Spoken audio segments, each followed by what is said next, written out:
పాకిస్తాన్కి ఒక ధైర్యం ఉంది. భారత్ లాంటి శక్తివంతమైన దేశంతో కూడా యుద్ధానికి సై అని అనౌన్స్ చేసింది పాకిస్తాన్. యుద్ధానికి అంటే మిలిటరీ యాక్షన్కి. మరేంటి ఈ పాకిస్తాన్ ధైర్యము అంటే, దాని దగ్గర డబ్బులు లేవు, వ్యవస్థలు లేవు, మొత్తం అంతా కూడా అస్తవ్యస్తమైన పరిస్థితి అయినా కూడా ఒక ధైర్యం ఉంది. ఆ ధైర్యం ఏమిటి అన్నది ఈ వీడియోలో చెప్పే ప్రయత్నం చేస్తాను. ఇప్పుడు ఈ వీడియో ప్లే చేసేది పాకిస్తాన్ DGISPR అహ్మద్ షరీఫ్ నిర్వహించిన అఫీషియల్ ప్రెస్ మీట్. ఇందులో భారత్లోనే ఉంటూ మోదీ మీద ద్వేషంతో, చాలా సందర్భాల్లో చెప్పాం, మోదీ మీద ద్వేషంతో మీరు భారతదేశానికి అగనిస్ట్గా మాట్లాడుతున్నారా, కాస్త బుర్ర పెట్టి ఆలోచించండి ఏం మాట్లాడుతున్నారో. ద్వేషం ఎక్కువైపోతే బుర్ర పని చేయకుండా ఇట్లనే వాగుతారు, అది ఇతర దేశాలకు బలాన్ని ఇస్తుంది అని చెప్పినాం. అట్లనే ఇందులో భారత్లోనే ఉంటూ భారత ఆర్మీని కించపరిచే, భారత ప్రభుత్వాన్ని విమర్శించే వీడియోల్ని ప్రదర్శించారు. ఎవరు? పాకిస్తాన్ వాళ్ళు, ప్రపంచ మీడియా ముందు. కనుక ఈ పోస్ట్ని విరివిగా షేర్ చేయండి అని చెప్పేసి మనం ఫేస్బుక్ ఖాతాలో రావినూతల శశిధర్ గారి పోస్ట్ని చూడొచ్చు. ఆ వీడియోని ప్లే చేస్తాను. అండ్ ఈ అంశానికి సంబంధించి అంటే చాలా పాయింట్స్ ఉంటాయి కదా, కేవలం పాయింట్ బేస్డ్ మీదుగా చిన్న చిన్న వీడియోల రూపంలోనే నేను ఇవాళ సమాచారాన్ని అందిస్తాను. ముందుగా ఆ ప్రెస్ బ్రీఫ్లో రిలీజ్ చేసిన వీడియో ఏంటో చూద్దాం. I welcome you all to ISPR. I'll be giving you a opening statement and a brief presentation. Security रहते हुए भी ऐसा लैब्स हो गए सिक्योरिटी लैब्स అది ఇప్పుడు 1 by 1 పాయింట్స్ ఏంటి అంటే, పాకిస్తాన్ ఏమి ఎక్స్పోజ్ చేద్దాం అనుకుంటుందంటే, ఇక్కడ తన చేతకందనాన్ని ఇలా ప్రజెంట్ చేసుకుంటూ ఉంటుంది. మన దేశంలో ఈ పహల్గామ్ ఉగ్రదాడి ఘటన తరువాత మోదీ మీద ద్వేషంతో ఎవరైతే పిచ్చికోతలు కూశారో, ఇప్పుడు చూడండి, ప్రకృతి వైపరీత్యాలు, ఉగ్రవాద దాడులు ఇలాంటివి ఎవరూ ఎక్స్పెక్ట్ చేయలేరు. వీలైనంత మనం అప్రమత్తతతో వ్యవహరించాలి అని చెబుతూనే ఉంటాం కదా. అయితే దీనికి గల కారణం, పహల్గామ్ ఉగ్రదాడి ఘటనకు కారణం ఏంటి? మోదీయే ఇదంతా ఏర్పాటు చేశారు. Modi, RSS, BJP. కొంతమంది అలా చెప్పారు, మరి కొంతమంది కావాలనే ఆర్మీ అక్కడ లేకుండా చేసి జనాల్ని చంపించారు మోడీ. ఇట్లా ఇంకొంతమంది అయితే మోడీనే ఈ ఉగ్రవాదుల్ని రిక్రూట్ చేసుకొని ఆ దాడులు చేయించి తద్వారా పాకిస్తాన్ మీద యుద్ధం చేసి తద్వారా తన యొక్క పాలనా వైఫల్యాన్ని నుంచి ప్రజల నుంచి తప్పుదారి పట్టించడానికి అని చెప్పేసి వేసిన ఎత్తుగడ అంట ఇది. ఏవైనా సరే నమ్మేటట్లుగా ఉన్నాయా ఈ ఆరోపణలు కానీ, ఈ అవాస్తవాలు కానీ? ఇవన్నీ దేశ వ్యతిరేక మాటలు కాదా? అందుకనే పదే చెప్తూ ఉన్న, పాకిస్తాన్ భాష మాట్లాడకండి, మీ పాకి బుర్రలో వేసుకొని. మీ విషము మిమ్మల్ని బ్యాలెన్స్ కోల్పోయేలా చేస్తోంది. మీ భావజాలము ఎంతటి దారుణమో ఒకసారి అర్థం చేసుకోండి. ఇప్పుడు పాకిస్తాన్ ఇంటర్నేషనల్ మీడియా ముందు భారత్ మా మీద దాడులు చేస్తుంది అనవసరంగా. ఇదిగోండి, వాళ్ళ దేశంలో ఉన్నటువంటి సిటిజన్స్, పొలిటీషియన్స్, మీడియానే చెబుతోంది సెక్యూరిటీ ల్యాబ్స్ వలన, లేకపోతే బీజేపీ ఆడుతున్న, మోదీ ఆడుతున్న నాటకాల వలన ఇదంతా జరిగింది, మాకు సంబంధం ఏమిటి, మా మీద ఎందుకు యుద్ధం చేస్తున్నారు అనేలాగా ఈ పాకిస్తాన్ తయారు చేస్తుందన్నమాట వార్తల్ని. ఆ వార్తలకు ఊతం ఇచ్చింది ఎవరు? ఇక్కడ ఉన్నటువంటి ఈ భారతదేశంలో ఉండి పాకిస్తాన్కి అనుకూలంగా లేదా శత్రు దేశాలకు అనుకూలంగా వార్తలు కూతలు చేసిన వాళ్ళు. చూడండి ఇంకా ఎంతమంది మాట్లాడుతున్నారు.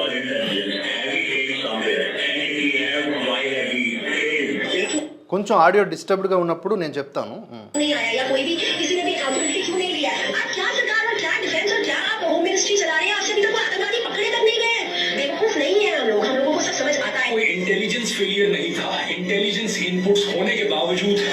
చూసారా, ధృవరాతి కూడా పాకిస్తాన్ ధృవీకరించినటువంటి ఆటగాడిగా తేలిపోయింది. వాడేమన్నాడు ఏకంగా, ఇది ఇంటెలిజెన్స్ ఫెయిల్యూర్ కాదు, సమాచారం ఉండి కూడా ఘటన జరిగేలా చేశారు అని కోడి బుర్ర వేసుకొని మాట్లాడాడు. కోడి బుర్ర కోడిగాలు వేసుకొని. వాడు చాలా డేంజర్ అని ఎన్నోసార్లు మనం చెప్పడం జరిగింది. ఇప్పుడు వీడు మాట్లాడినవి అంటే, వీడు ఇంకో 2 ఆకులు ఎక్కువ చదివినట్లుగా వీడేం చెప్పాడు వాడి వీడియోలో? ఇంటెలిజెన్స్ ఫెయిల్యూర్ కాదు, సమాచారం ఉన్నా కూడా ఘటన జరిగేలాగా చేశారని ఇలా మాట్లాడాడు. అది తీసుకొచ్చి ఇంటర్నేషనల్ మీడియా ముందు పెడుతున్నారు. మాట్లాడింది భారతీయులే, మాట్లాడింది భారత మీడియానే, మమ్మల్ని అంటారని చెప్పేసి. ప్రపంచం నమ్ముద్దా నమ్మదావని పక్కన పెట్టండి. పాకిస్తాన్కి ఇలాంటి అవకాశం ఇచ్చినటువంటి ఈ పాక్ ప్రేమికులను ఏమనాలి ఇప్పుడు మనం? వీళ్ళు మోదీ ద్వేషంతో భారతదేశాన్ని పెట్టేస్తున్నారు ప్రమాదంలోకి. టికాయత్ మాట్లాడినవి కూడా అదే, టికాయత్. చెప్పు.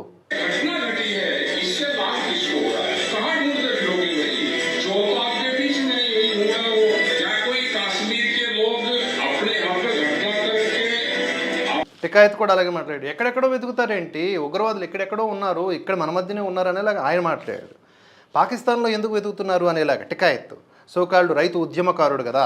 ఇక మన సోకాల్డ్ స్వామి, ఈయన మళ్ళీ శంకరపీఠ పరంపర అని చెప్పుకుంటూ ఉంటాడు. అధికారికంగా ధృవీకరణ కాలేదు, అయినప్పటికీ కాషాయం ధరించినటువంటి స్వామి మాట్లాడినవి కూడా ఇప్పుడు పాకిస్తాన్ ప్రమాణంగా తీసుకుంది. మన వీడియోలు చూడండి, పాకిస్తాన్ భాష మాట్లాడుతున్న సన్యాసి కూడా మాట్లాడాం మనం. ఎందుకంటే దేశ వ్యతిరేక కోతలని మినిమం కామన్ సెన్సు, మినిమం దేశం పట్ల ఎంతో అంత భక్తిభావం ఉన్నవాడికి అర్థమైపోద్ది. ఈయన మాట్లాడేవి కూడా తీసుకున్నారు. చూడండి ఆయన ఏమన్నాడు. तो हम सबसे पहले किसको पकड़ेंगे? सबसे पहले तो चौकीदार को पकड़ेंगे ना कि तुम कहाँ थे, क्यों ये घटना हो गई तुम्हारे रहते हुए. ఇప్పుడు ఆ స్వామి మాట్లాడింది కూడా మనం ఆల్రెడీ వీడియో చేసాము. ఇప్పుడు ఏ బిట్ కట్ చేసుకున్నారు పాకిస్తాన్ వాళ్ళు. మీరు అడగాల్సింది ఎవరిని, పహల్గాం ఉగ్రదాడి ఘటన తర్వాత చౌకీదార్ని పట్టుకోవాలి, మోదీని పట్టుకోవాలి, ఆయన అన్నిటికీ రీజన్ కదా అనేలాగా ఒక స్వామి చేసిన కోతల్ని కూడా ఇక్కడ పాకిస్తాన్ ప్రమాణంగా వాడుకుంది.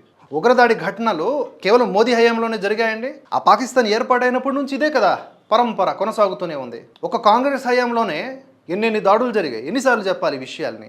అప్పుడు కూడా ఇలాగే మాట్లాడారా. భారత్ పాక్ యుద్ధం గతంలో జరిగినప్పుడు అటల్ బిహారీ వాజ్పేయి గారు విపక్షంలో ఉండి కూడా సవాలు విసిరారు పాకిస్తాన్కి. అణుబాంబులు పరీక్ష చేశారు, అమెరికాను కాదని.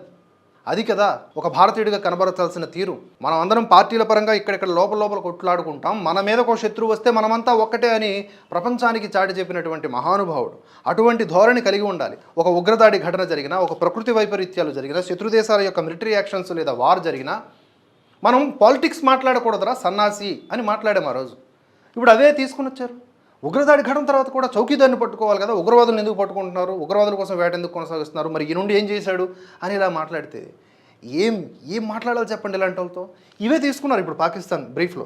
आतंकी हमले भाजपा की सरकार में हुए हैं और भाजपा की सरकार आते ही देश और देशवासी सभी खतरे में आ जाते हैं. पहलगाम हमले के बाद से ही सरकारी कवियों ने पाकिस्तान के खिलाफ मोर्चा खोल दिया है और वीर रस की कविताएं पढ़ना शुरू They are all Indians. देश के వాడు అంటున్నాడు బ్యాక్గ్రౌండ్లో Pakistan officer, they are all Indians అని చెప్తూ ఉన్నాడు వీడియోస్ ప్లే చేస్తూ.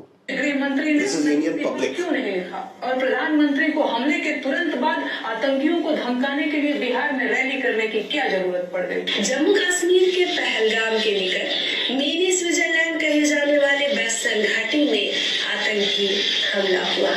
डॉक्टर राहत इंदौरी साहब की पंक्तियां हैं, सरहद पर बहुत तनाव है क्या, कुछ पता तो करो, चुनाव है क्या. Why it's important that we recall this?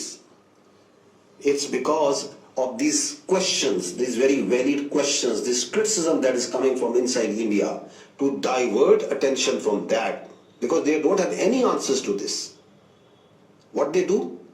They attack Pakistan. చూసారా, ఒక పేలిపోయిన మొహంతో ముఖాన్ని లాగా మేమంతా బాధితులు అన్నట్లుగా పెర్ఫార్మెన్స్ ఇస్తూ రాత్రులు డ్రోన్స్ని ప్రజల మీదకి విడిచిపెడుతూ లోపలంతా కర్కసత్వం రాక్షసత్వం, బయటికి మాత్రం భారతదేశం వీటిని కొట్టేస్తుంది, ఈ దేశాన్ని నాశనం చేస్తుంది అనేలాగా పెర్ఫార్మెన్సు. అలాగే వ్యూహాత్మకంగా మన భారతీయులతోనే, అంటే దొంగ భారతీయులు ఉంటారు కదా ఎవరైతే ఇప్పుడు కనిపించారో వాళ్ళు కాకుండా చాలామంది ఉన్నారు. తెలుగు భాష రాదు కాబట్టి ఇందులోకి అవి జారలేదు, అన్ని హిందీ ఇంగ్లీష్ తీసుకున్నారు వాళ్ళు. వీళ్ళంతా కూసిన కోతలు ఏంటి అంటే ఉగ్రదాడి జరగంగానే మోదీని తిట్టడం స్టార్ట్ చేశారు. అరే ఎప్పుడు మనం అంతా ఒకటిగా ఉండాలి, ఎప్పుడు మనం రాజకీయాలు చేయాలో తెలియనటువంటి నిబ్బాగాళ్ళందరూ కూడా ఇలాగే ఉంటుంది బిహేవియర్. అంటే ఇప్పుడు మనకు రాజకీయాలు ముఖ్యం, ఏదో ఒక విధంగా మోదీని బ్లేమ్ చేయడం ఇవి కదా. అలాగే ఇంకోటి, ఇప్పుడు సరే పాకిస్తాన్ ఇది ప్లే చేసుకుంది. పాకిస్తాన్ నేషనల్ అసెంబ్లీలో ఆ ఎంపీలే, ఆ దేశపు ఎంపీలే షాబాజ్ షరీఫ్ని, పాకిస్తాన్ ఆర్మీని దుయ్యబడతా ఉన్నాయి. ఇప్పుడు అక్కడ కూడా పొలిటికల్గా కామెంట్స్ వస్తూ ఉన్నాయి కదా, అది కూడా ప్రపంచం చూస్తూ ఉంది కదా. మీరు చేసినటువంటి మీరు చేతకానులని మాట్లాడుతూ ఉన్నాయి. అలాగే ఇమ్రాన్ ఖాన్ సపోర్టర్స్ వచ్చేసి రోడ్ల మీద ఆ పాకిస్తాన్ ఆర్మీకి, షాబాజ్ షరీఫ్కి ఎగెనిస్ట్గా ర్యాలీలు చేస్తూ ఉన్నారు. ఇప్పుడు ఇదే అదనుగా పాకిస్తాన్లో ఎన్నో రకాలైనటువంటి సమస్యలు ఉన్నాయి. మరి అలాంటి ఒక పాపపు దేశానికి మనం ఊతమిస్తూ ఉన్నాము, నోటికొచ్చింది వాగి ఈ దేశంలో పుట్టి అంటే మనం ఎంత దిగజారుడు బతుకుతున్నామో ఆలోచించండి. జస్ట్ ఈ వీడియో మీద మీరు పదే ఆలోచించండి, నా మాటల్లో సత్యం ఉందా లేదా మీరే చెప్పండి. అందుకనే ఇప్పటికైనా ఈ పాకిస్తాన్ రిక్రూట్మెంట్లో భాగం కాకుండా భారతదేశపు భావజాలంతో బ్రతకండి అని ఈ నిస్సిగ్గుగల జీవులకు చెబుతూ అప్డేట్స్ కొనసాగుతూనే ఉంటాయి. Keep watching Bharatavarsha. జై హింద్, జై భారత్.